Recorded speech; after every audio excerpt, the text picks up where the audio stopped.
Hola, buenas tardes. ¿Cómo andan? Buenas, buenas. Hola, Buenas tardes. Bueno, nos presento así, inician tranquilo eh, este encuentro. Básicamente agradecer primero a BIT Revista por invitarnos, a Adrián Gasparoni, Matías Frazzi, que van a estar un poco llevando esta entrevista, por permitir nuevamente a la Universidad Católica de participar en estos encuentros, que es un espacio, digamos, que para mí interesante, porque es, o sea, un nuevo episodio, tercer episodio, si no me equivoco, de Sin Sí. Nombre, donde van a desarrollar un poco lo que llaman como una especie de conversación espontánea con el arquitecto Felipe Asadi de Chile. Y bueno, para ellos también invitaron bueno, hablando con Adrián y Matías, se le ocurrió invitar a docentes de la casa, así que sumamos a diferentes, como esto es medio federal, tenemos distribuido un poco por toda Argentina algunos, digamos, diferentes sedes. Mariana Peirano está desde Rosario, en Santa Fe, digamos, también está Carmela Fili en Santa Fe, digamos, capital, y tenemos a Maximiliano de, de, de Posadas, así que un poquito distribuido. Así que nada, destacar algo importante para mí que hacen Adrián y Matías rápidamente, que es este encuentro, digamos, arriesgado, de un poco atravesar un formato distinto a los típicos de lo que tenemos a veces, que son conferencias, charlas, bienales, encuentros, digamos, que son, digamos, de tipo directamente para hablar de obra construida, y acá nos centramos, o creo que se centra en ellos, en esta idea de la conversación espontánea, que creo que es lo más lindo de su, de su forma de pensar estas conversaciones, que no se centra en esto, en la arquitectura directamente, sino en la persona, en Felipe Azad en este caso, de su inquietud y su experiencia, y un poco creo que esto va a ser sumergirnos en su verdadera construcción, tanto como persona y como arquitecto, ¿no? Así que nada, agradecerlos inmensamente por esta invitación y espero que disfruten todos este encuentro. Gracias. Gracias. Bueno, muchísimas gracias por la presentación. Muchas gracias, Felipe, y a los profesores por estar acá. Y bueno, pues, sí, hacer una presentación. Nuevamente, muchas gracias a todos, la Católica de Santa Fe y todos sus profesores, Gabriel Estivala, que es el anfitrión. Muchas gracias a Felipe por participar y por darnos su tiempo y su experiencia. Nos resulta muy interesante el pensamiento de la arquitectura de Felipe.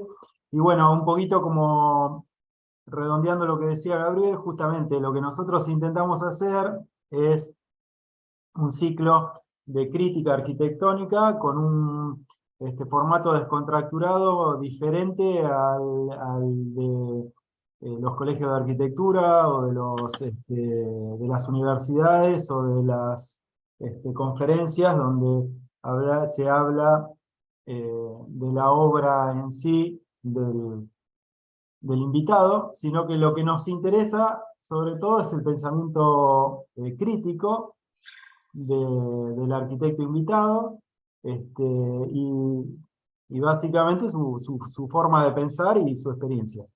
Que, como esto no está guionado, simplemente tiene una serie de preguntas que son disparadores, o sea, sabemos dónde comienza, pero no dónde puede terminar este show. Exactamente, la charla. Así que bueno, es lo que más interesante nos parece y es un poco lo descontracturante, ¿no? Es una charla, llamémosle como una charla de café, pero Sin café. Así que, bueno, muchas gracias, Felipe, bienvenido. Gracias a Bueno, ustedes por la invitación. siempre empezamos siempre empiezo como la misma pregunta, que eso de la ciudad del arquitecto, antes de empezar con las preguntas programadas, hasta que nos vamos agilizando. Entrando en clima. Entrando en clima. Primero, ¿qué tal hoy la ciudad la ciudad de Santiago? ¿Cómo la ves a Santiago? ¿Qué te gusta de Santiago? ¿Qué no? ¿Qué no te gusta de Santiago? Uy, a ver, yo creo que la ciudad donde uno vive siempre a uno le gusta, ¿eh? Si no, no viviría ahí. Parto por eso. Creo que un montón de veces me cuestioné dónde vivir y viajé mucho, he viajado mucho, he conocido muchas ciudades. Me parece que Santiago tiene una escala, un tamaño y una relación entre los servicios que a mí por lo menos me conviene mucho. Yo creo que cuando a uno a una ciudad le conviene, en ese sentido, es una ciudad que es muy vivible, ¿no? Creo que me parece que las ciudades son unas especies como de maquinitas de habitar y esa máquina tiene que funcionar. A eso me refiero cuando funciona o no funciona, ¿no? Por supuesto que hay ciudades más lindas, hay ciudades más feas, hay ciudades más encantadoras, menos encantadoras, que sé yo, con más historia, con menos historia, pero aquí uno tiene que conjugar una serie de cosas que tienen que ver con la familia, la vida, el trabajo, donde uno vive, cómo la vive, y a mí me funciona. Hay una, Podría no vivir, por ejemplo, en otras ciudades que me han parecido en las que he trabajado, pues, como Guayaquil o Guatemala, que jamás viviría ahí. Me parece que son unas ciudades que a mí no me funcionan como persona, ¿no? Otras como Río de Janeiro me funciona perfecto, me encantan. Una ciudad como Buenos Aires o como Milán, que son un poco más, yo soy bien urbano en ese sentido, me gusta la cosa llena de movimiento, con los servicios ahí en la puerta de la casa, con el transporte muy fuerte ahí afuera. Soy poco como de lugares más rurales, menos urbanos. bien. Viste que está esta cuestión ahora, bueno, que Barcelona la está llevando a cabo, y otras ciudades, tal vez Buenos Aires también. Esta cuestión que es medio como imposible, ¿no? De hacer todo a 15 minutos, ¿no? Como que uno tiene que hacer la ciudad, vivirla a un rango de los 15 minutos, ¿no? 15 minutos, moverse dentro de esos 15 minutos y por eso están las ciclovías, ¿no? Todo este nuevo urbanismo sustentable. Santiago es una ciudad posible en ese sentido de los 15 Vos- minutos? O aparte O también vos lo ves como algo, llamémosle de marketing. Viste que hay como un marketing que se pone de moda de, bueno, edificios, sustentable. ¿cómo es que te llaman? Li- No, más lead, de la ciudad de los 15 minutos, bueno, no, tal o cual cosa. Eh, ¿Vos pensás que hay algo de marketing en eso y que cuando pase... Me- No, mira, no sé si es marketing, tampoco sé que es bueno si es malo tener todo a 15 minutos. Yo creo que si uno, a ver, si existe un transporte público o privado, público digamos en este caso, que sea capaz de cruzar la ciudad en 15 minutos sin espera, puede ser, ¿ah? Eh, Habría que ver qué tipo de ciudad tiene que ser esa, o qué tipo de transporte estamos inventando. Ahora, yo siempre he pensado que esto de los 15 minutos no te lo tiene que dar la ciudad, lo tiene que elegir uno, ¿no? Si es uno el que se arma su radio de 15 minutos, con las condiciones de transporte público o de transporte privado, las que sea que uno usa, digamos, en esa ciudad, uno va a elegir trabajar a 15 minutos de su casa, educar a sus hijos a 15 minutos de su casa y a 15 minutos de su trabajo, y así sucesivamente. Y ver, siempre he pensado que las ciudades, mientras más grandes son, se van componiendo de más centros y por lo tanto cada centro conlleva también su propia periferia y esa periferia genera ciertos roces, ciertas segregaciones, tanto residenciales como de infraestructura y por lo tanto viales, entre estos subcentros. Si uno se mantiene dentro de un centro, ¿no? Funciona. Lo que pasa en Santiago, por ejemplo, es que cuando uno tiene que cruzar de un centro a otro, por vías troncales o vías periféricas, es ahí donde se tranca la cosa, ¿no? Pero, por ejemplo, no sé, si uno vive en un barrio o en una comuna, trabaja en esa comuna y los niños, los hijos están en el colegio en esa comuna y en general uno intenta generar productos o servirse de servicios de ese mismo lugar, no debería tener ese problema, ¿no? Dentro de la misma ciudad. Sí. Llevémoslo a una escala media utópica, pero que funciona, que son, no sé, las macromanzanas o megamanzanas de Brasilia, digamos, en que Sí. cada una de ellas tiene su propio colegio, su propio centro comercial, que es muy parecido al de la macromanzana del lado y así sucesivamente, que uno puede vivir ahí, tiene sus espacios públicos bien constituidos, tiene un desarrollo que hace que se sostenga estos microcentros.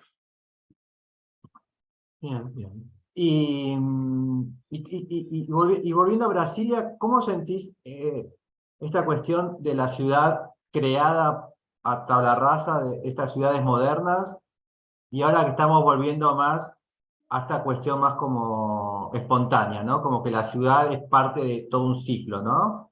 ¿Cómo ves estos dos, este urbanismo moderno, que bueno, que era como, ¿no? La ciudad, la arquitectura Sí, moderna, inventar una ciudad nueva o y edificios nuevos, sin ¿no? historia. Claro. Y lo nuevo, ¿no? La contemporaneidad que ha cambiado eso. ¿Vos dónde te sentís más cómodo? Eh, bueno, yo siempre me voy a sentir más cómodo donde me funcione mejor la cosa y las cosas funcionan, como te decía antes, cuando están ciertamente programadas o diseñadas. ¿Ah? Creo que los extremos no son buenos. Me parece que tanto en el caso de la ciudad diseñada como en el de la ciudad espontánea, hay un tamaño máximo, una escala máxima en la que las cosas dejan de funcionar. Y en ese momento se empieza a generar una nueva, ¿cierto? Cuando deja de haber un equipamiento determinado en un punto y empieza a haber la necesidad de dicho equipamiento en otro punto de la ciudad, se empieza a generar un nuevo centro. Y ahí empieza una nueva vida. Y entre ese centro y este otro centro se empieza a formar una carencia, un déficit, ¿cierto?, de ciudad, en que se empieza a notar esta especie de efecto de periferia, en la cual las cosas empiezan a no pasar, ¿cierto? Empieza una suerte como de, de caos o de desorden. Entonces, ¿hasta qué punto podemos hacer crecer una ciudad, ya sea diseñada o espontánea, para que los habitantes la puedan hacer funcionar bien? Bien. Finalmente somos Y nosotros vos, los que hacemos la ciudad. hablando de ciudad, vos, la gran mayoría de tu obra está fuera de la ciudad, digamos, Sí. en el territorio. ¿Vos, eso es porque sí, porque se te dio, o porque, o porque tenés este, te interesa más actuar en el territorio y no, llamémosle, en una trama urbana? Y mira, no conozco el porcentaje, pero yo creo que el territorio urbano de Chile no debe superar el 5%. Por lo tanto, ahí hay un indicador que es bastante claro, digamos. Yo no elegí hacer lo que hice fuera de la ciudad, se dio, me lo encargaron ahí. ¿Y dónde te Eh, sentirías, dónde te sentís más cómodo actuando? Trabajando, Sí, me da igual, me en da el igual. lugar. Me Ah, qué parece bueno. que tanto la ciudad como el campo, la cordillera o qué sé yo, las áreas rurales tienen sus propios requerimientos y así como uno puede encarar un encargo de distintas tipologías o de distintas escalas, también puede encarar encargos, tiene que saberlo hacer en los distintos territorios, digamos. ¿Ah? El paisaje para mí es uno solo, finalmente. El paisaje de la infraestructura, el paisaje urbano, es tan válido o valioso como el paisaje natural. Y ahí uno tiene que situarse frente a cada uno de esos paisajes y actuar de forma específica, ¿no? Uno no actuando de forma general. Ahora, me ha tocado lo otro, también he hecho casas de la ciudad, pero, pero, pero mis encargos se han ido hacia un sector, digamos, hacia una tipología, que es más la vivienda unifamiliar privada y que se ha desarrollado mucho más en sectores fuera de la ciudad. Bien. Por lo tanto, En ese sentido, al trabajar en el territorio, en el paisaje, ¿vos qué, qué considerás que ustedes los chilenos tienen que el resto de la región no? Como interesante. A ver, no sé si en el resto de la región no lo haya. Lo que pasa es que en Chile lo hay de una manera muy comprimida, que es esta diversidad climática y geográfica que es muy estrecha. Y estrecha en el amplio sentido de la palabra, no solamente en el físico, sino que en las cantidades, digamos. Que en el largo de Chile exista el desierto más seco y existan campos de hielo y la cordillera más impenetrable y el océano Pacífico por uno y otro lado respectivamente, nos hace estar en una especie de situación insular, de alguna manera, que es menos común en otros países de la región. Porque, por ejemplo, el norte de Argentina está muy pegado al sur de Uruguay y está muy pegado al sur de Brasil y luego se mete Paraguay por el oeste y finalmente hay me da la sensación de que hay un territorio común que solamente está dividido por una cosa política. Acá no. Los límites son realmente geográficos, no son políticos. Y basta cruzar la cordillera en auto o no poder cruzarla en auto, de ida o de vuelta, como me pasó a mí la semana pasada, para darse cuenta que en realidad no estamos al lado, estamos re lejos, súper lejos. ¿Ah? Estamos lejos del resto del mundo. Entonces, querámoslo o no, esa es una variable que penetra mucho en la formación de los arquitectos en Chile y, y modela mucho el quehacer arquitectónico de nosotros. ¿Vos considerás que la arquitectura chilena tiene más influencia europea que el resto de la región? No, no, yo creo que, a ver, en este momento, no quiero ser histórico, no quiero mirar para atrás, pero en este momento yo creo que las influencias vienen de todos lados. Yo creo que aquí hay elecciones que son distintas y que están determinadas nuevamente por la geografía y por el paisaje, por la condición tectónica, eh, por una condición también socioeconómica del país. Y Sí. cuando uno mira esto, tiene que mirarlo desde el punto de vista de las elecciones, no desde el punto de vista de las influencias, porque influencias hay muchas, cada vez hay más, digamos. Sí. Estamos completamente invadidos, ¿no? El punto es qué es lo que uno elige, y uno lo elige en función de un antecedente que uno tiene de antes. Sí, a nosotros nos pasa que, por ejemplo, bueno, sobre todo a los que construimos, ¿no? Eh, o sea, nos pasa que sentimos que ustedes en Chile tienen el acceso, un mayor acceso a la tecnología que nosotros. La madera. Y eso se nota en la arquitectura, sí, no, un montón de cosas. Por ejemplo, no sé, vamos a un caso así muy conocido, el Bío. Sería imposible hacer en Argentina, ¿o no? Mm. ¿Entendés? Hay toda Eh, una serie de tecnologías que ustedes tienen que me parece que nosotros no las tenemos. yo creo que hay una cosa a ver, si uno se mete bien en las obras, uno se da cuenta que no hay una tecnología mucho más avanzada. Creo que somos un país re poco tecnológico, muy poco industrializado en ese sentido. Eh, y te estás refiriendo además a una de las obras de uno de los arquitectos más que al menos intenta construir con más precariedad. ¿Ah? Eh, y lo digo como un valor, no como una crítica. En la que la relación con la materia es muy estrecha, muy próxima. Y eso tiene que ver con la relación de uno como obrero con las manos y la obra hecha con las manos. Hay un tiempo de factura de las cosas. Eh, Hay un tiempo de preparación para la arquitectura y hay un tiempo de construcción que también tiene que ver con los materiales. ¿Ah? Nosotros no podemos apretar un botón y sale una pieza saja, ¿cierto? Y nos ponemos a construir. Tratamos de hacerlo, no sé, puede ser. A mí yo no soy de otra escuela, digamos, pero no veo que la cosa vaya por ahí. Creo que las tecnologías tienen que ver también con la historia constructiva de un lugar. Y nosotros tenemos re poca historia constructiva. Tenemos pocos años de historia constructiva. Eh, podríamos definir que unas tecnologías son más avanzadas que otras, pero son tecnologías finalmente de cada región, ¿no? En ese sentido me parece que estamos muy lejos de México, por ejemplo, que tiene cientos de años de historia constructiva.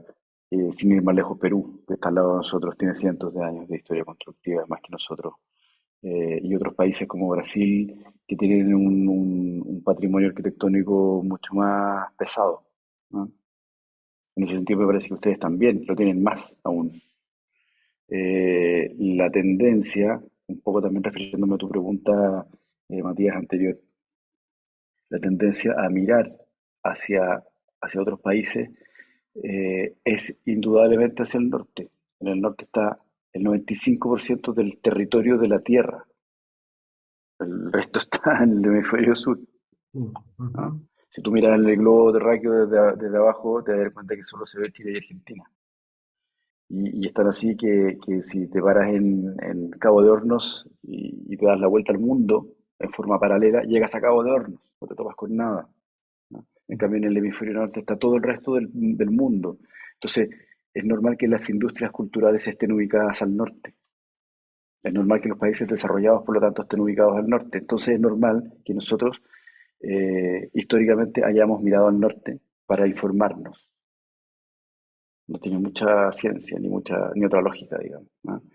Entonces, que ustedes estén más cerca de Europa, porque solo cruzan el Atlántico y no tienen que cruzar la cordillera de los Andes, los ha dejado también mucho más cerca de una industria cultural importante que sí tiene muchos cientos de años de historia constructiva. mm, ¿Cuánta arquitectura anterior a que existiéramos nosotros tiene Italia? Sí, ok.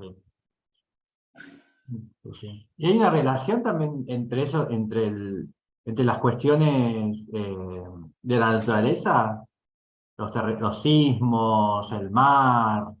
¿Hay también una dificultad extra que sientas que hay por ustedes, además de la cordillera, el límite? Bueno, yo Una no la siento como una naturaleza que está dificultad. golpeando ahí todo el tiempo, como... No, no, no. Es como que le preguntaras a un mexicano si de niño le picaba el chile o el ají. No, el tipo nació comiendo ají. Sí, ¿Ah? No es una dificultad digestiva el ají. El tipo sí, nació así. Nosotros nacimos nacimos en un temblor. ¿Ah? Por lo tanto, no es una variable que se nos haya incorporado con el tiempo como dificultad, como un cambio climático, por ejemplo, u otra cosa. No nos cambiamos de región, estamos acá siempre. Entonces, creo que siempre hemos tenido la conciencia de que las cosas se pueden caer y la conciencia de que las cosas se caen y que se cayeron y que las tenemos que reconstruir también. bien. Y son nuevamente variables que son propias o distintas del resto de la región, ¿cierto? Pero que son nuestras y que provienen nuevamente, de la geografía, que es lo mismo que yo les hablaba antes. No vienen de otra cosa, no son variables históricas, culturales o de tradiciones de, culturales nuevamente. Son variables geográficas. Bien. Bueno, empezamos con las preguntas que te hemos mandado. La primera, ¿allá hay diferencias entre una vivienda contemporánea y una moderna? La vivienda moderna tiene escala de 100 metros cuadrados, la vivienda contemporánea de 500 metros cuadrados. ¿Cómo mantener la escala de hogar en 500 metros cuadrados? Esta Eh, referencia iba a estas cuestiones de las case study, ¿no? Las casas modernas que eran como pequeñas, ¿no? Tenían dos cuartos, un comedor, y ahora la casa contemporánea, ¿no? Que tiene el microcine, el gimnasio, ¿no? Que tiene un montón de sí, elementos que agranda todo, ¿no? yo creo que en ambas épocas hubo de ambas escalas. Eh, a mí me parece que en el tema de la vivienda privada uno puede encontrar lo que quiera, lo que el cliente pida, digamos. Hemos pasado años sirviendo a un cliente en ese aspecto, en ese tema de la arquitectura. Eh, y por lo tanto, la diferencia que yo podría poner en ese caso de las case studies, que es un experimento de casas sin mandante, ¿cierto? Son paradigmas habitacionales posibles, utopías, que se transformaron después en paradigmas constructivos. ¿cierto? Y en una tipología, y en un movimiento. Eh, Eso mismo está pasando ahora también, tampoco estamos tan lejos, o sea, hemos llegado a un reduccionismo de la vivienda que perfectamente se podría haber encontrado en el año 50, en el año 30. La tiny house, transportable, modular, portátil, es algo que es un fenómeno mundial que está pasando ahora y estuvo pasando también hace 20 años probablemente y estuvo pasando 20 años antes, ¿no? Entonces, no veo que en términos de época o de estilo exista una definición tipológica. No, no me parece. Por otro lado, me parece que hablar de arquitectura contemporánea como tipología no es del todo correcto en el sentido de que la casa moderna fue contemporánea en su época, ¿cierto? Y por lo tanto podríamos haber iterado la misma pregunta en esa época, con respecto a la casa bosartiana o a la casa Tudor o la que fuese en el momento que fuese el caso de hacerse la pregunta. ¿Pero no crees hay un concepto contemporáneo que es actual, que en todo caso siempre, como que, bueno, la modernidad, un proceso, y ahora estamos en otro proceso que ya no entra en la modernidad, ya no entramos en las reglas, en las normas, en los manifiestos, o sí, o crees que todavía hay algo de eso que todavía sigue? Bueno, yo creo que siempre hay arquitectos que son más canónicos y fueron también un poco educados en esas escuelas más canónicas y que actúan bajo ciertos manifiestos, ¿ah? Eh, yo creo que tiene que pasar un buen tiempo antes de que se sumen hechos culturales, y en este caso arquitectónicos o de arte, para generar, para ver si se generan tendencias y para ver si esas tendencias generan movimientos. Movimiento significa trasladarse de un lugar a otro, trasladarse de un lugar culturalmente hablando a otro lugar culturalmente hablando. Bien. Esos son los movimientos que hacen que exista un tal movimiento moderno, en este caso, del que estamos hablando, ¿no? Eh, pero toda la vida hubo cánones, ¿cierto? La arquitectura clásica tenía sus cánones, la arquitectura moderna rompió con los cánones clásicos, después vino un postmodernismo que trata de romper los cánones del modernismo, pero tampoco propone cánones nuevos. Sí. ¿Y hoy qué Yo son creo los que no cánones? estamos en una época, yo creo que Claro, no. hoy, por ejemplo, hoy en día, ¿no? ¿Cuáles serían? ¿Cuál sería, llamémosle la Ville Savoie o la Casa Sí, o Farnsworth, los elementos. que va a ser museo en el futuro, llamémosle? Porque, viste, es como que esos manifiestos, hoy por hoy, que es una crítica que nosotros No también solemos existe. hacer, se han convertido en realidad en museos, más que Sí. casas, ¿no? Pero hoy existe ese concepto. ¿Vos llegás a pensarlo en un momento? No, y la verdad es que es una pregunta muy loca porque no me la había hecho nunca. Para eso estamos. Sería tan fácil además hacer arquitectura si uno tuviese una especie de manual, ¿cierto? En que tenemos que cumplir con 5 puntos. ¿Ah? Exacto. El techo tiene que ser jardín, la ventana tiene que ser corrida y otros puntos más y bla, bla, bla, y uno le agrega uno, le quita otro y listo. Y se transforma en una especie de manual del arquitecto. Enrique Alcántara. En todos los modernos. Y Bueno, de mientras hecho, más te ajustes a las las normas, casas Case Sí, desaparecieron todas. No sé si queda alguna. no, están todas, no, viven todas. ¿Sí? Sí. bueno, No pero sé si fíjate que lo habían que sido pasó en la historia, no sé, hay que ver, para mí están todas transformadas. en Sudamérica, al menos en Chile, voy a hablar solamente por Chile, eh, en aquella época, después de los años 30, el modernismo se adoptó más como un canon estético Mm, que como una visión canónica, Bien. Y vos participaste en Ocho porque no Quebradas. aplicaba a todo. Vos participaste en Ocho Quebradas. ¿Ocho Quebradas no sería un concepto también de hacer un manifiesto de casas? ¿O tiene otro? esta cuestión de que una persona compre la casa de un arquitecto ya hecha, ¿no?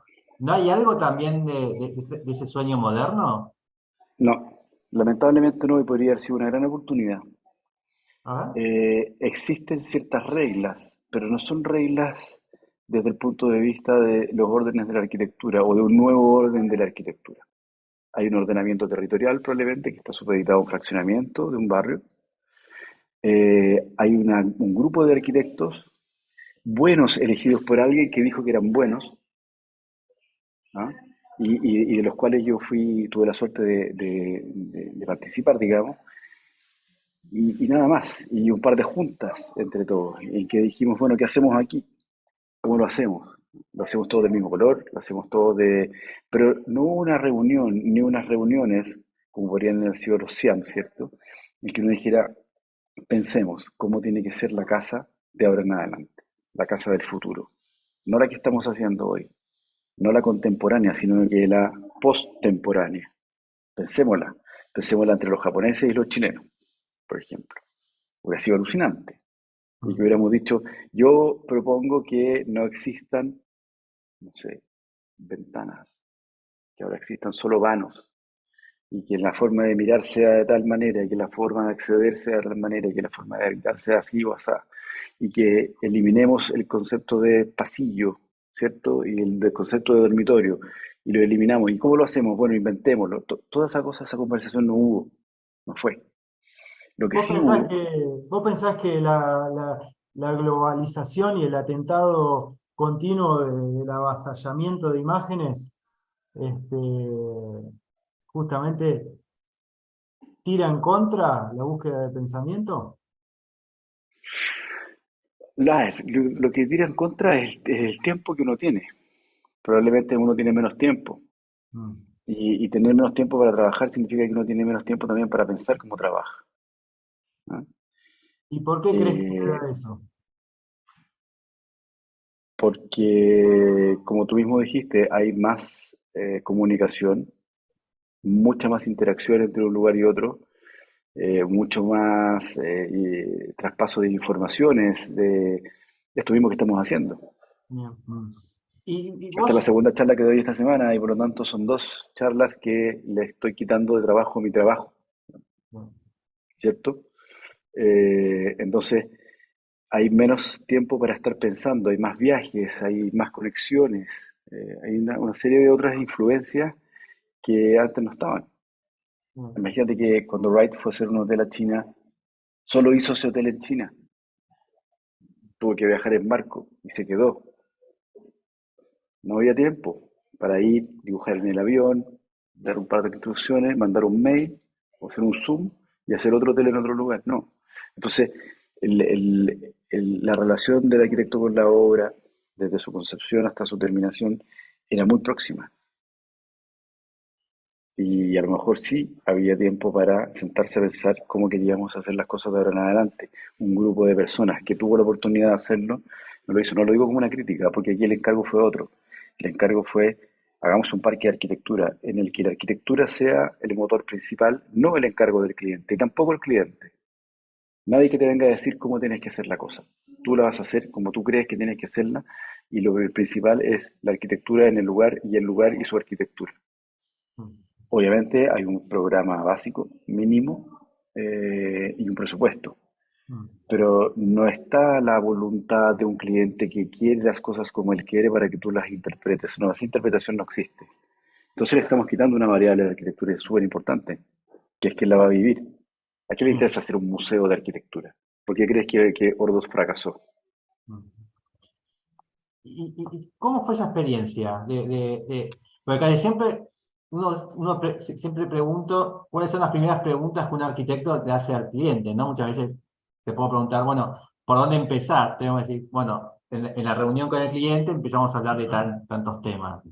Y en este caso, ¿cómo iniciaste sin esa conversación? ¿Fue una conversación? ¿Te inventaste un personaje? ¿El personaje eras vos? ¿Quién era la persona que iba a habitar esa casa que no se sabía quién era? Yo creo que ahí hay mucho como del autoencargo. Eh, obviamente uno se sitúa como el personaje principal. ¿Ah? La casa era para vos. Sí, sin pensarlo y sin quererlo, sí, puede ser. Pero yo te diría que tampoco, ¿ah? Yo te diría que eh, yo por lo menos, y es lo que alcancé a conversar de las reuniones que tuvimos, en las que cada uno opinaba un poco, estaba preso con el Rickhausen también en el minuto, en el proyecto después salieron, pero las conversaciones con Alejandro Aravera también tenían que ver como con cómo hacemos algo cuya naturaleza sea intrínsecamente esa cosa, digamos, y no esté influenciada por otras variables. Mm. ¿Cómo yo pretendo que sea la casa?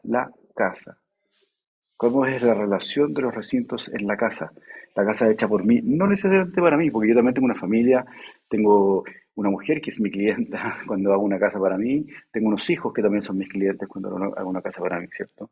No, también despojándonos de nosotros mismos como el cliente, ¿cómo tiene que ser la casa? ¿Cómo la casa, como programa, como tipología, se enfrenta a este lugar en particular? Y se enfrenta a otras arquitecturas que están al lado, muy pegadas, por cierto. Eh, ¿Y lo conoces al y cliente de ahora o todavía no se vendió la casa? no, todavía no se hizo. No se hizo. ¿No se hizo o no se vendió? No se ha hecho porque no se ha vendido, porque Ah, esas casas se van haciendo a medida que se venden. ok. ¿Y cómo te imaginas que esa persona sea? ¿Es Es chileno, que como te digo, japonesa? no, es que como te digo, no me imaginé una persona. Ok. Es más, una vez que, tiempo después, esa casa han venido a verla un par de prospectos de clientes que podrían decidir comprarla y hacerla. Y yo me he hecho la pregunta al revés. ¿Cómo sería la vida de este personaje que está acá en esa casa? Claro. Porque la casa ya tiene una personalidad propia, ¿no? Esa casa Mm, dice ciertamente ciertas cosas que son como postulados de uno también. Yo mm, enfrento el paisaje de la pendiente con un partido general que es unívoco, monoestructural, monomaterial, que es en sí mismo su propia estructura, que se resuelve a sí mismo en lo estructural, en lo arquitectónico, en lo espacial y en lo material en una sola operación. Y resuelve también su propósito de ser casa en la misma operación. Toda esa complejidad, si tú la pones al alero de un cliente que te está pidiendo algo, se va a ver siempre supeditada al encargo de dicho cliente. Y en mm. este caso, la variable cliente se saca. Por lo Viste que tanto, es interesante lo que decís, porque uno cuando la ve dice, bueno, ahí no se parece, pero tiene como una inspiración en la casa Malaparte, ¿no? Por más que vos no lo hayas pensado. Tiene algo como de eso, de esa relación. También son paisajes diferentes, pero como de esa pieza que se inmersa en un paisaje, que al mismo tiempo, todo esto que contás, en la casa Malaparte como que sea al revés, ¿no? Es como que ese cliente fue, digamos, manipulando la arquitectura para generar este, su propia casa, ¿no? Y acá es como un proceso al revés. bueno, el ejemplo que tú estás dando es muy bueno, sobre todo si uno conoce muy bien la historia de esa casa, porque la casa que conocemos hoy no es la casa que hizo No, Adalberto Olivera. no. La casa era espantosa, era una cosa Sí, sí. Es más, yo tengo mi completamente... teoría que Libera se le atribuyen en parte, ¿viste? Pero para mí no participó en nada. No Muy participó en diferente a todo nada. lo que Yo dijo la serie, aparte. he visto la casa original y no tiene nada que ver. Lo único que tiene que ver es No, que tiene como un desnivel, digamos. sí, sí. Eh, pero el resto la hizo el dueño de la casa, la hizo el cliente. Y ese es el gran valor de la casa. Que por cierto es de las casas que menos me gusta, ¿no? Por su emplazamiento, por su posición, por su envergadura, porque se plantó arriba del piano, digamos, ahí. Y bueno, tiene sus atributos, obviamente, pero, pero esa es una casa completamente influenciada por el cliente. Mm. Eh, Y en ese caso, ¿no? Eh, Viste que hay veces que El cliente es una piedra en el zapato, ¿no? Y hay veces que, digamos, te da cierta libertad, y hay veces que vos tenés un diálogo como fraterno, ¿no? En todos estos años que vos generaste arquitectura, ¿cuántos te han tocado de los buenos? Todos tienen su lado bueno y su lado malo. Tienen de ambos, yo creo. Pero en general yo te diría que casi todos han sido más proactivos a la arquitectura que restrictivos. Generalmente no. Han hecho de Felipe un mejor profesional? Sí, sí, sí, sí, de todas maneras. Y yo creo que es un círculo virtuoso, Bien. porque en la medida que uno vaya puliendo el trabajo que hace y lo vaya definiendo, y eso es re importante, tener una definición, finalmente el cliente te va eligiendo por eso. Hay una selección natural Sí, bueno, me imagino que ya a esta altura de tu carrera te vienen a buscar por lo que vos hacés. y no por lo que no haces. Claro. ¿Sí? Pero también me ha pasado que me vienen a buscar por lo que todavía no hice. Eso es Y está bueno, esa eso es duda. bueno, eso es Sí. mejor. Bueno, pasamos a la segunda pregunta, que dice, la ciudad moderna ofreció al ciudadano trabajo, entretenimiento. Hoy parece que la vivienda contemporánea debe resolver el home office, el entretenimiento, el entrenamiento, la vivienda. Cada vez se exige más a la vivienda. ¿Qué sucede en la ciudad contemporánea y al habitar? ¿Qué pasó ahí que la ciudad dejó de dar a al ciudadano? Yo no creo, yo creo que está ahí. Es el ciudadano el que la abandonó, porque se ¿Por qué? empezó a contaminar con otro tipo de cosas, digamos, y se sigue contaminando y va a ser cada vez peor. Mm. ¿Ah? Sí, es como que somos más individualistas cada vez. Y estamos más conectados con las redes y menos conectados con la realidad, y la realidad es la ciudad, digamos, y el espacio público está ahí. No se convirtió en otra cosa. El que se convirtió fue el usuario. Y llévalo al interior de la casa. Los niños ya no están en la sala, están en su teléfono. Es cierto. Entonces la gente no está en el parque, está también dentro de su pantalla, dentro de su mundo propio, dentro de su... Bueno, hoy ¿Crees? justamente Sí. leí una noticia que me pareció como espeluznante, que hay como una nueva escuela, ¿no? Que a los niños están volviendo a hacer aritmética, matemáticas con lápiz y papel. Como, digo, ¿cuándo se dejó de usar el lápiz y el papel? Y hay escuelas ahora como más modernas, como Más pro. más pro, que los hacen tipo usar el lápiz. Digo, lo estamos volviendo locos. ¿Crees que no tiene retorno esto? Eh, no sé, pero creo que están nosotros, los de esta generación, hacer que haya un retorno, porque los chicos ya nacieron así, Mm. son nativos de este sistema. ¿Vos dibujás a mano? Sí, todo el rato, todo el tiempo. ¿Tenés un Todavía lapicero? ¿Eh? Ah, bien. Bien. también lo hago en el computador y también lo hago en el iPad, pero sí, porque yo fui educado así, yo aprendí así. ¿No? Hay una cosa que además ya no se aprende, que es el tema de la escala. Pues nosotros cambiamos de escala. El otro día, no sé con quién hablaba, con algún arquitecto hace poco. Decía, nosotros todavía en las cartas de honorario ponemos planos eh, 1 a 100, y después en el desarrollo pasamos a 1 a 50 y después 1 a 20 y los cobramos como etapas de desarrollo del proyecto. ¿Qué estupidez es esa ahora? Porque en realidad lo que estamos haciendo es imprimir más grande o más chico. Claro. Pero el pensamiento del desarrollo de un proyecto de arquitectura, desde la aparición o desde la consecución del CAD, no como una herramienta de dibujo, sino como una herramienta de pensamiento, que es muy distinta, eliminó el concepto de la escala. Y entonces uno trabaja uno a uno todo el tiempo. Lo que pasa es que después imprime a escalas distintas, que son convenciones Antes no eran convenciones, antes eran realidades. Se pensaba a escala 1 a 100 y se trabajaba para esa escala. Ya. Y después se dibujaba a escala 1 a 50 y se pensaba para esa escala. Y después a 20, y a 10, y a 5, y después se construía. Todo ese proceso ya no se hace, o al menos no se piensa. Si se hace es una resultante de una convención, ¿sí o no?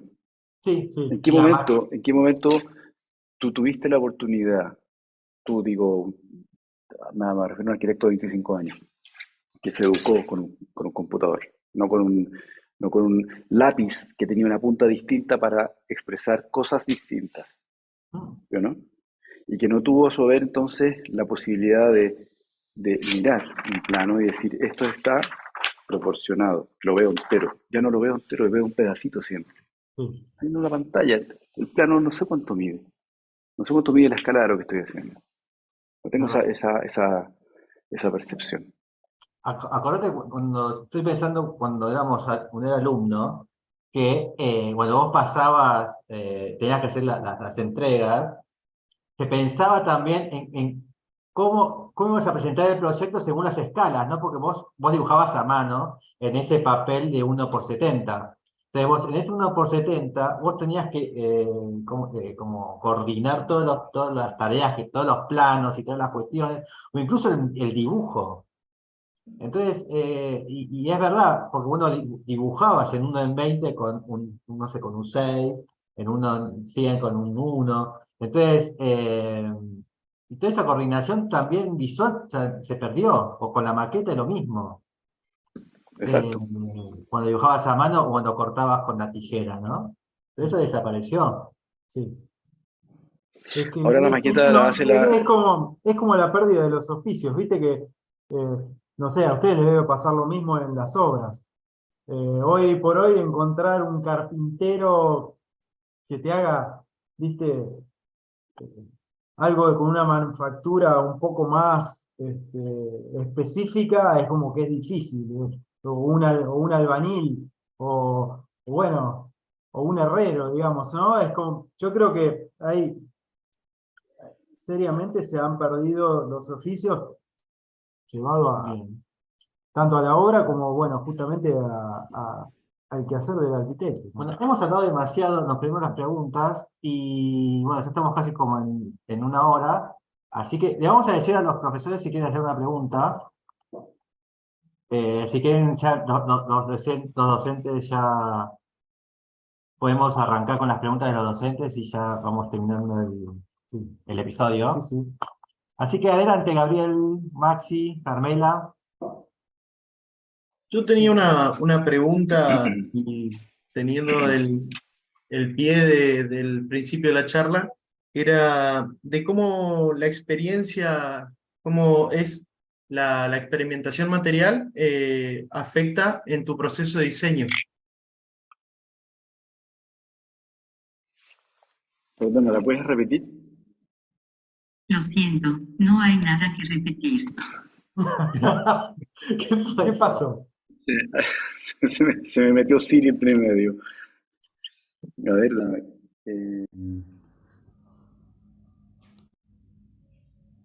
Ahora A ver, sí. Maxi, si puedes repetir la pregunta. Sí, cómo la experimentación material afecta al proceso de diseño, a tu proceso de diseño, sería. Eh, bueno, creo que depende también mucho del lugar donde uno esté trabajando. Yo creo que hay procesos que tienen que ver más que con el material, con la manera de construir. Nosotros cuando hicimos el Aguasi, por ejemplo, en las Torres del Paine, viajamos muchas veces y teníamos una idea en un principio de qué hacer ahí o de que teníamos que hacer un hotel ahí. Pero finalmente la decisión que tomamos fue ir a ver qué es lo que ellos podían construir y con eso poder nosotros ver qué es lo que teníamos que diseñar, es decir, diseñar para quienes van a construir. eh, También te sitúa en otro lugar respecto de una arquitectura hecha en Santiago para un lugar específico, ¿no? Obviamente también el tema de los materiales que siempre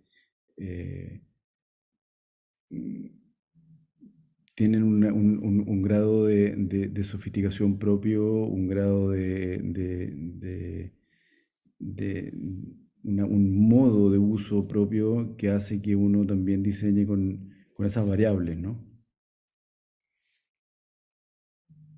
Bien.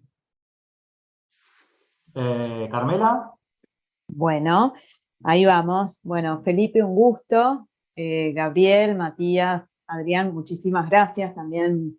Y un gusto compartir con Max y con Mariana. Felipe, yo con esto de este espíritu de las conversaciones espontáneas, y como le comentaba a los profes, cuando uno es profe de primer año, digamos, hay una suerte ya de tradición, que la vida del estudiante de arquitectura es muy sacrificada. Hasta hay cuestiones humorísticas al respecto. Y en todo caso plantean, digamos, que es una disciplina ardua, no para corazones frágiles, diría yo. Entonces, me gustaría invocar al Felipe estudiante de arquitectura, así en la distancia, en el tiempo, digamos, a ver si hubo algún momento en el que, digamos, de epifanía en el que se tomó conciencia de esta es mi identidad como proyectista, como diseñador. Bueno, a veces estamos tan desorientados en la currícula de arquitectura tratando de cumplir con todo. Es decir, bueno, a veces, digamos, el desafío que es ser estudiante de arquitectura, bueno, si hubo algún momento así de epifanía, este soy yo como diseñador, ¿en qué contexto, qué experiencia o colección de experiencias? Ay,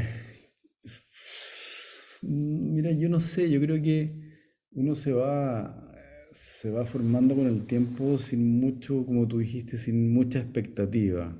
¿Ah? Yo creo que durante los primeros años de estudiante, siempre digo que nunca entendí mucho de qué estaba haciendo. Nunca entendí los profesores, ni mucho menos los encargos. Muchas veces esto era una ruleta, uno llegaba con una cosa que lo encontraba terrible y te iba increíble. Y no lograbas entenderlo durante, no sé, un buen tiempo después. Y todo lo contrario, a veces uno llega con una cosa muy elaborada y qué sé yo, y te iba pésimo. Después me dediqué a hacer clases como ayudante de estos mismos profesores y seguía no entendiendo nada. Y después me dediqué a trabajar un buen tiempo y hubo, no sé, un buen tiempo sin hacer como el clic de que todas esas cosas que te van quedando durante la formación son una especie como de inputs, medios como subliminales, que en algún momento cuajan todos y uno entiende cosas, digamos, y es capaz también de definir cosas nuevas. En ese momento a lo mejor pasa lo que tú dices, como cuando uno dice ya, esto aprendí y ahora en adelante esto soy, digamos, y esto enseño. Creo que cuando uno se pone a enseñar, y eso es lo bonito también que tiene la academia, es cuando uno, sin darse cuenta o sin querer hacerlo, plantea cosas, ¿ah? Postura cosas. Tiene una visión específica y propia y la logra o escribir o traspasar o decir o construir. Bien. ¿Alguna fortaleza, una debilidad, una estrategia de resiliencia que tenía ese Felipe estudiante de arquitectura? Es decir, esta es mi zona de confort y eso es el temor al que tengo que, digamos, sobreponerme para seguir adelante.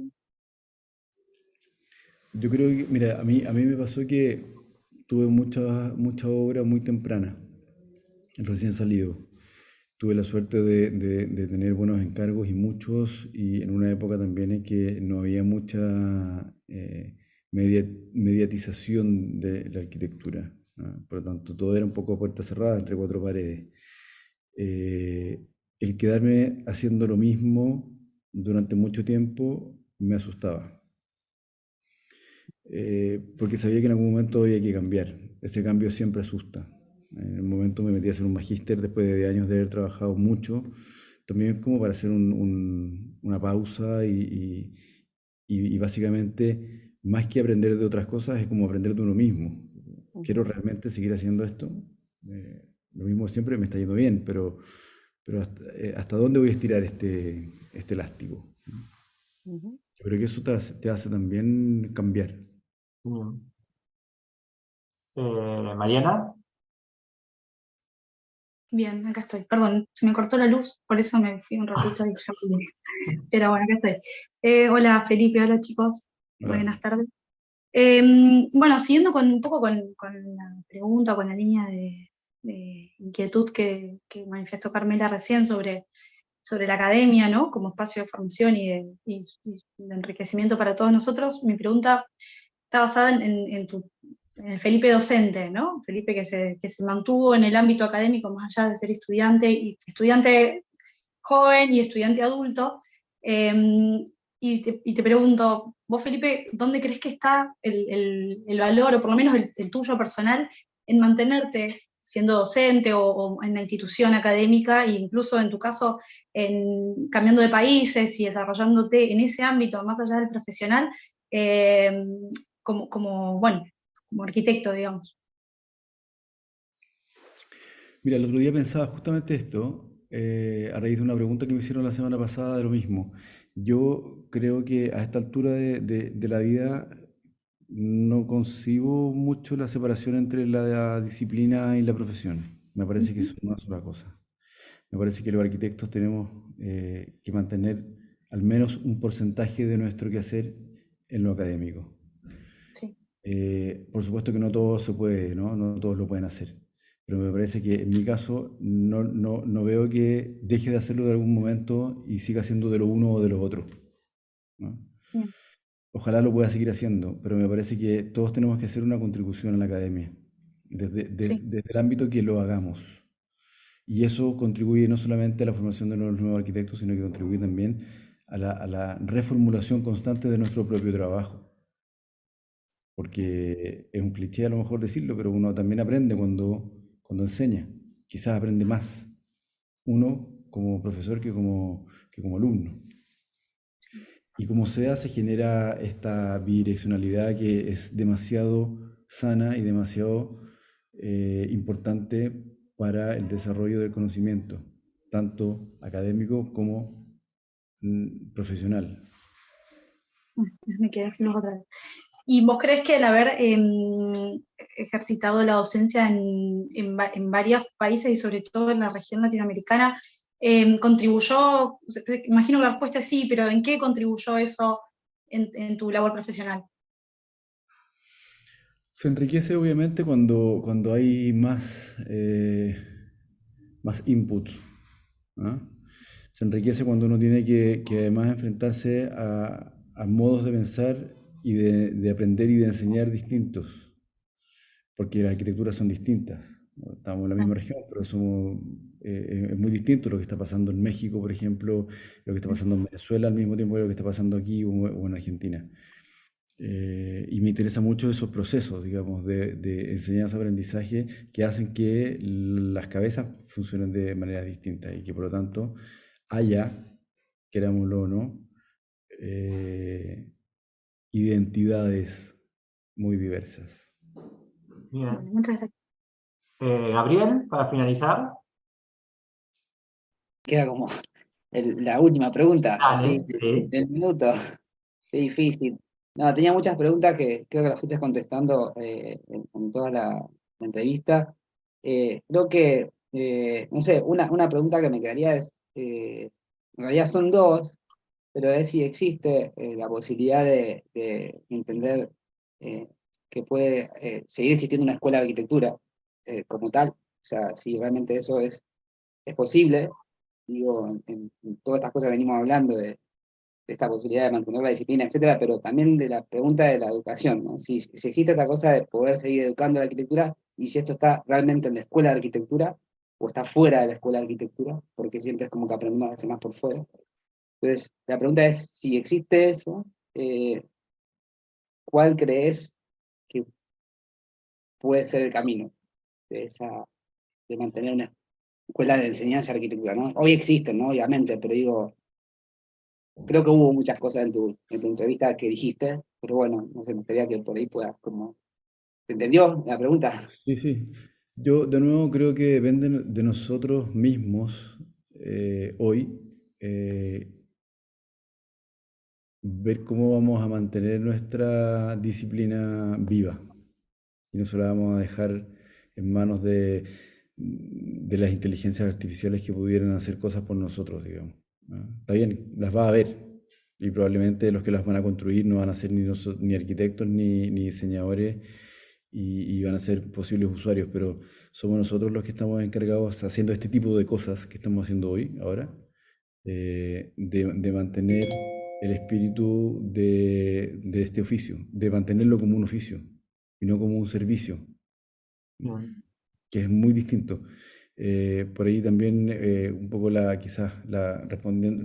completando la respuesta de la pregunta de Mariana, más que haciendo clases en otros países, me he dado cuenta que en otros países la arquitectura no tiene la misma importancia que probablemente para nosotros acá. Chile, Bien. Argentina, Perú, quizá. Bueno, Es un servicio. Y como tal, lo puede suplir cualquiera que dé el servicio. Y eso no puede ser, ¿no? Tiene que tener una visión, tiene que tener una autoría, tiene que tener una identidad. Y para que eso pase, tiene que ser enseñada en el aula, en el taller de arquitectura. Eso no se puede perder. perfecto. Bueno, y para terminar, ya sí, una del ping-pong, un ganador Pritzker, Un premio Pritzker. sí, un ganador. La verdad que cualquiera, me hiciste la pregunta, lo estuve pensando, pero no, mira, soy re poco de vacas sagradas, me parece que esos premios son bien de marketing, no, si tuviera que yo darle un premio a uno de ellos, no sabría cuál, Bien, no me llama mucho la atención. Es perfecto. distinto ganarse un concurso de arquitectura que ganarse un premio así. No lo tenés, no es algo que lo tenés en camino. No, para nada, cero. ¿Crees que es un camino? ¿Crees que hay gente que lo tiene en camino esto? Puede ser, no lo había pensado, pero yo creo que sí. Yo creo que sí, hay gente o sea, conozco arquitectos que buscan el premio todo el tiempo, ¿ah? Tengo la cabeza súper en otro lado. Me encantan los premios y uno los recibe felices, ¿ok? Pero el premio que uno busca es el premio de ganarse un concurso de arquitectura, más que un premio de un reconocimiento ni siquiera de pares. ¿Estás concursando ahora? ¿Has No, ganado un último concurso? ¿Participaste del concurso de la estación de tren en Santiago? no, no participé, estaba ¿Estaba o con el no trabajo. era lo tuyo? No lo encontré interesante en un principio, pero en ese momento estábamos con un montón de cosas y con un montón de viajes y terminando cosas en Uruguay, entonces era medio imposible concentrarse en eso. Bien, lo ganó productora con Amwell. Sí. Así que bueno, te queremos agradecer Son el dos súper tiempo buenas este. oficinas, así que va a quedar muy bien. ¿Cómo? Perdón. Creo que son dos muy buenas oficinas, así Sí, que muy va a quedar bueno. muy bien eso. Así que bueno, muchísimas gracias por esta hora. Y bueno, si querés decir algo más, no. ¿Qué agregar, digamos? Si quieres hacer un último Sí, comentario, no, una última no. pregunta. Te agradecemos mucho el tiempo que nos has dedicado. Ha resultado interesante la charla. Daría como para otra hora más, pero te dejamos libre. Bueno, gracias por la invitación. Se costó un poco organizarla, eh, pero fue. Bueno, Eh, acá estamos. Siempre es muy interesante hablar de esto y refrescarse las ideas. Bien. Bien, te hicimos pensar, ¿viste? Al Sí. principio, que era moderno y no moderno, ¿viste? Hasta Siri habló en la reunión, ¿viste? Sí. Inteligencia artificial. Así que bueno, muchísimas gracias. Gracias. Gracias a Chao. ustedes. Hasta la Muchas próxima. gracias. Chao, chao. Muchas gracias. Chao.